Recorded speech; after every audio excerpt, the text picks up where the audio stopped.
صلو علیہ وآلہ صلو علیہ وآلہ صلو علیہ وآلہ۔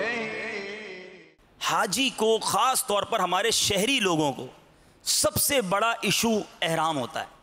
وہ چاہتے ہیں بس احرام اتر جائے، کیونکہ ان کو احرام پہننے کی عادت نہیں۔ احرام کو معاذ اللہ وہ بوجھ سمجھنے لگے۔ پیر اہل سنت نے اس کا بڑا پیارا مدنی پھول دیا ہے۔ ایک تو احرام باندھنے کا طریقہ بتایا، اگر اس طریقے سے آپ احرام باندھ لیں، احرام نے کوئی تنگ نہیں کرنا، احرام میں مزہ آنے لگ جانا ہے آپ نے۔ دوسری بات، پھر احرام فرینڈلی آپ ہو جائیں، یعنی احرام پہننے میں آپ کو تکلیف اگر نہ ہو تو اس کا طریقہ کیا بتایا؟ آپ گھر میں پہنیں، 2-3 بار احرام پہن کے سو جائیں، اسی تہبند کو پہنیں، اپنے کمرے میں اس کو پہن کے سو جائیں۔ تو جب سونے کی بھی پریکٹس ہو گئی، اٹھنے کی بھی پریکٹس ہو گئی، چلنے کی بھی پریکٹس ہو گئی، استنجا خانے میں جانے کی بھی پریکٹس ہو گئی، اب یہ احرام آپ کو بڑا ایزی لگے گا۔ تو جب احرام فرینڈلی آپ ہو گئے، احرام آپ کو تکلیف آپ کو محسوس نہیں ہو رہی تب تکلیف، تو اب آپ کیا کریں گے؟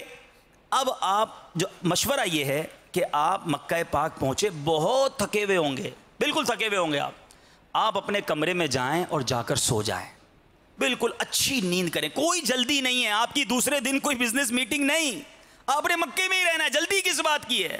آرام کریں، اگر نماز کا وقت ہے نماز پڑھیں اور سو جائیں، سکون سے سوئیں، 6-7-8 گھنٹے جتنا آپ کو سونا ہے سوئیں، نمازیں وقت پر پڑھیں۔ پھر جناب بھوک لگی ہے تو کھانا بھی کھا لیں، کوئی چیز آپ کے خشوع میں مانے نہ ہو، رکاوٹ نہ بنے۔ آپ کا مناسب کھانا بھی کھا لیا، پیاس لگی پانی بھی پی لیا، آرام بھی کر لیا، آپ تازہ دم فریش ہو کر اب جائیں کعبے کی طرف۔ اب جو آپ کی حاضری ہوگی نا، آئے ہائے، پھر آپ تصور میں وہ اشعار لائیں، پھر وہ تصورات لائیں کہ اب میں کعبے کے پاس جا رہا ہوں، میرے گناہ کتنے، کعبے کا دیدار کیسے کروں گا، آنکھیں گناہوں سے پور۔ اب یہ فریش مائنڈڈ، یہ ساری باتیں آپ کے ذہن میں آئیں گی، اب آنسو بھی بہیں گے۔ اب کعبے کے سامنے آپ کھڑے ہوں، اچھے انداز سے دعا کریں، آدھا گھنٹہ دعا کرو بھائی، کوئی جلدی نہیں، ٹھیک ہے؟ سکون سے طواف کریں گے۔ اب آپ کو گھر جانے کی جلدی نہیں ہوگی، اب بستر یاد نہیں آ رہا ہوگا، کیونکہ آپ نیند کر کے آئے ہیں۔ تو یہ بھی ایک ایسا مدنی پھول تھا جس کو پلیز نوٹ کریں۔ بعض اوقات حاجیوں کو میں نے دیکھا کہ وہ احرام اتارنے کی بڑی جلدی ہے، تو احرام اتارنے کی جلدی نہ کریں، نصیب والوں کو پہننے کو ملتا ہے۔ تو احرام سے تو پیار ہونا چاہیے، بندہ پہنے تو اتارنے کا جینا چاہے۔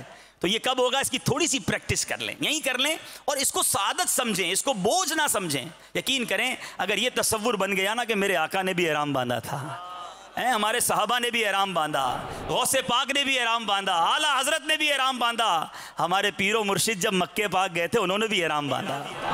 تو مجھے تو کروڑوں میں موقع ملا احرام باندھنے کا، میں جلدی کروں اتارنے کی؟ ارے جتنی دیر احرام میں رہوں گا ثواب کا میٹر جاری رہے گا۔ صلو علیہ وآلہ صلو علیہ وآلہ صلو علیہ وآلہ۔